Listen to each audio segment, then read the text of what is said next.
Hello everyone, তোমরা সবাই কেমন আছো? আশা করি অনেক ভালো আছো আর আমিও বেশ ভালো আছি। আর আমার এই শ্রাবণী ক্রিয়েশন চ্যানেলে তোমাদের অনেক অনেক স্বাগত আর অনেক অনেক ভালোবাসা। তো চলো আজকের ভিডিওটা আমি এখন এখান থেকেই শুরু করছি। তা প্রথমেই বলে রাখি, আজকের দিনটি ছিল হচ্ছে শনিবার। আর তোমাদেরকে তো এর আগের ভিডিওতেই বলেছিলাম যে এই ভিডিওগুলো আমার হচ্ছে আগের শ্যুট করা ভিডিও, মানে এটা হচ্ছে গত শনিবারের শ্যুট করা ভিডিও। তো আমি কোনো কারণে আপলোড করতে পারিনি, যেহেতু এডিট করা হয়নি তার জন্য। তা এর জন্য আমি অনেকটাই লেট হয়ে গেল, তার জন্য আবারও বলছি সরি। তা ঠিক আছে, চলো আজকের ভিডিওটা আমি এখান থেকেই শুরু করছি, আশা করি তোমাদের ভালো লাগবে। তো দেখো, তোমরা তো দেখতেই পেলে আমি সকালবেলা এখন ঘুম থেকে ওঠার পরেই সোজা চলে এসেছিলাম হচ্ছে আমার সোনামায়ের কিছু জামা কাপড় ছিল, তা সেগুলোকে নিয়েই আমি এখন ভিজাচ্ছিলাম সার্ফের মধ্যে। তা ওই জামা কাপড়গুলোকে না আমি সকালবেলা আগে ঘুম থেকে ওঠার পরেই প্রথমেই আমি ওই জামা কাপড়গুলোকে ভিজিয়ে রাখি। কারণ কেন বলো তো, রাতের বেলা যেহেতু খাওয়া দাওয়া করা হয়, মানে ও খাওয়া দাওয়া করে, তারপরে সারাদিন ধরে আরও যে জামা কাপড়গুলো থাকে না, ওগুলো না খাওয়া দাওয়ার পর যে মানে একটা আঠা আঠা ভাব হয়ে যায়, ওগুলো না উঠতে চায় না সহজে। তো তার জন্য আমি ওগুলোকে একটুখানি সার্ফের জলে ভিজিয়ে তারপরে মানে একটু বাসন টাসন ধুয়ে নিই, তারপর ওই কাপড়গুলোকে কেচে নিই। তাহলে পরে অনেকটাই সুবিধা হয় আমার। আর মানে ওর জামা কাপড় তো সেরকম খুব একটা বেশি নোংরা হয় না, শুধু খাওয়ারেরই যা দাগটা লাগে, যে কটা খাওয়ার জামা থাকে ওইগুলোই। তো এখন আমার ওইদিকে কাপড়টা ভিজানো হয়ে গেছে। আর দেখো আমি এখানে গামলাগুলোকে একটু ভালো করে মেজে নিয়ে তারপরে কিন্তু ওগুলোতে জল ভরে রাখবো। কারণ গামলাগুলো না যেহেতু আমার অন্তত ভালো লাগে না, তাই জন্য আমি প্রতিদিনের গামলাটা সকালবেলা আগে মেজে তারপর ওগুলোতে জল ভরি। তো দেখো আমার ওখানে এখন কাপড়গুলো ভিজানো হয়ে গেছে। আর এখন এখানে আমি মেয়ের বাসনটা ধুয়ে নিচ্ছিলাম, কারণ রাতের বেলা যে মেয়ে মানে খাওয়া দাওয়া করে সেই বাসনগুলো তো আর রাতে ধুয়ে ওঠা সম্ভব হয় না, কারণ আমাদেরও খেতে খেতে প্রায় 11টার মতন বেজে যায়। তাই জন্য ওই বাসনগুলো আমি রেখে দিয়ে একটা জায়গায় ভিজিয়ে, তা ওটাই আমি সকালবেলা এখন মেজে নিয়েছিলাম। আর এই যে এই ঝুড়িটার মধ্যেই মেয়ের সমস্ত আমি বাসনপত্রগুলো রাখি। কারণ একসাথে রাখলে না আমাদের যে মানে বাসনের যে সেলফটা আছে ওখানে যদি একসাথে রাখি না, মানে বাটিগুলো অনেক সময় কী হয়, মানে মিশে গেলে বোঝা যায় না। তার জন্য আমি ওর জিনিসটা পুরোটাই আলাদা রাখি। কারণ এখন যেহেতু আমরা বড়রা নানান রকমের জিনিস খাই, এঁঠো কাটা হয়, তাই আমি অন্তত ওর বাসনটা আলাদা রাখারই চেষ্টা করি। তো দেখো এখন এখানে তোমাদের সাথে কথা বলতে বলতে সমস্ত বাসন ধোয়া কমপ্লিট হয়ে গেছে। তো চলো এই বাসনগুলোকে আমি আগে এখন রেখে নিই।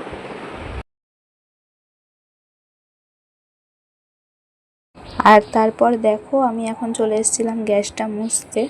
কারণ যেহেতু রাতের বেলাও রুটি টুটি করা হয় এখানে, তাই সেরকমভাবে আর মোছা হয় না। আর সকালবেলা একেবারে রান্নার আগে একটুখানি না মুছে নিলে না অনেকটা নোংরা হয়ে থাকে গ্যাসটায় শুরু। তাই একবার আমি এখানে বাসি বাসনগুলোকে নেওয়ার পরে একবারে গ্যাসটাও এখানে মুছে নিই ভালো করে। আর যেহেতু সারাদিনের রান্নাবান্না থাকে, তার জন্য আমি এখন সকালবেলা যেহেতু গ্যাসটা মুছে নিই, তাই না দেখতেও ভালো লাগে আর বেশ পরিষ্কার থাকে। তো এখন আমি গ্যাস মোছার পর দেখো এখানে সমস্ত বাসি বাসনগুলো নিয়ে চলে এসেছিলাম হচ্ছে মাজতে। আর জানো তো এখন ইদানিং এই কয়দিন ধরে মানে এত বৃষ্টি হয়েছিল, তা বৃষ্টি হওয়ার পরে না মানে সমস্ত যখনই জল আসছিলো তখনই সবসময় জলটা প্রায় এতটা ঘোলা পড়ছিল যে জলগুলো দিয়ে রান্না করতেও প্রচণ্ড পরিমাণে বিরক্তি লাগছিলো, রান্নাও করা যাচ্ছিলো না, এতটা পরিমাণে জলটা নোংরা পড়ছিলো। কারণ যেহেতু বৃষ্টি, আর এবছর এমনিও বৃষ্টি তো প্রচুর পরিমাণে হচ্ছিলো বৃষ্টি, তার জন্য হয়তো অনেক সময় কী হয়, কোনো জায়গার পাইপ টাইপ যদি ফেটে যায় না, তখন ওই নোংরা জলগুলো পাইপে মিশে গিয়ে না এরকম নোংরা ঘোলা জল হয়, তখন আর মানে সেই জলগুলো আর খেতে ইচ্ছা করে না। তো যাক ছাড়ো, দেখো এখন আমার ওদিকে বাসনগুলো ধোয়া হয়ে গেছে।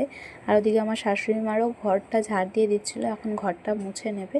আর আমি এদিকে এখন আমার মেয়ের যে কাপড়গুলো ভিজিয়ে রেখেছিলাম ওগুলোকেই এখন কেচে নিচ্ছিলাম। আর দেখো এখন আমার মেয়ের জামা কাপড়গুলো কাচা ধোয়ার পর এখন এই মেয়ের জুতোটা একটু ধুয়ে নিয়েছিলাম। কারণ এই কদিন ধরে এতটা পরিমাণে বৃষ্টি হচ্ছিলো যে মানে ধোয়াই হচ্ছিলো না, আর সময়ও পাচ্ছিলাম না। তাই জন্য আজকেই ভাবলাম একটুখানি চলো ধুয়ে নিই মেয়ের জুতোটা, তা আবার কোন দিন বৃষ্টি টিষ্টি নামিয়ে দেবে। যার জন্য আমি এখন ধুয়ে নিচ্ছিলাম এই জুতোটাকে ভালো করে। আর রোদ থাকতে থাকতে শুকা দিয়ে দিলে হয়তো শুকিয়েও যাবে 1 থেকে 2 ঘন্টার মধ্যে। আর জানো তো এই মেয়ের এখন এই জুতোটা না অনেকটাই ছোট হয়ে গেছে, ভাবছি তার জন্য একটা নতুন জুতো কিনতে যাব কিছুদিনের মধ্যেই।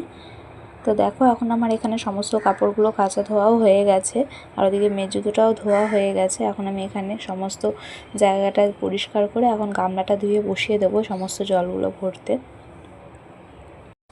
আর ইদানিং তো আমাদের এখানে জলটা মানে প্রচণ্ড পরিমাণে নোংরা পড়ছে বললামই, আর তার সাথে সাথে জানো তো মানে 8টা সোয়া 8টা বাজতে না বাজতেই না এখানে জল চলে যাচ্ছে। এখানে তোমার জল আসে হচ্ছে, যেহেতু এটা টাইম কল তার জন্য জল আসে হচ্ছে তোমার সকাল 6টায় আসার কথা, সেখানে তোমার কোনো দিন 6:45তেও চলে আসে।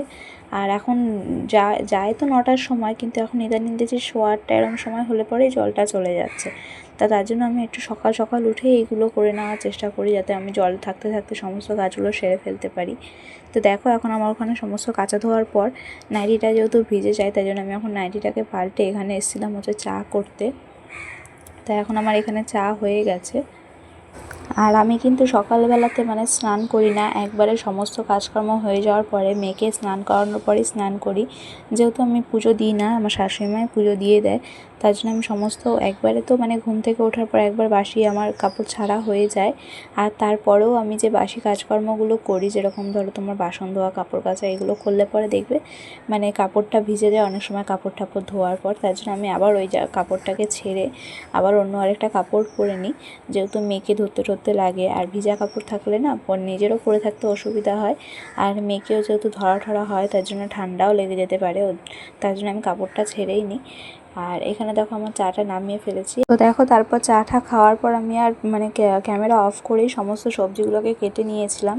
আর এখানে দেখো আজ আমাদের রান্না হবে হচ্ছে উচ্ছে ভাজা। তা উচ্ছে ভাজাটা আমি এখানে কড়াইয়ে বসিয়ে দিয়েছি, তা এটাই নেড়ে নিচ্ছিলাম। আর ওদিকে আজ রান্না হবে হচ্ছে ভোলা মাছের ঝাল, আর মেয়ের জন্য তেলাপিয়া মাছ এনেছিল, তো তেলাপিয়া মাছটা হবে। আর হবে উচ্ছে ভাজা, আর এই দেখো ওল ডাঁটার তরকারি হবে। তো দেখো এখন হয়ে গেছে সন্ধ্যা, আর এখন আমার মেয়েকে খাওয়ানোও হয়ে গেছে। মেয়েকে খাওয়ানোর পরে আমরাও চাটা খেয়ে নিয়েছি, আর এখন আমরা একটু বেরাবো।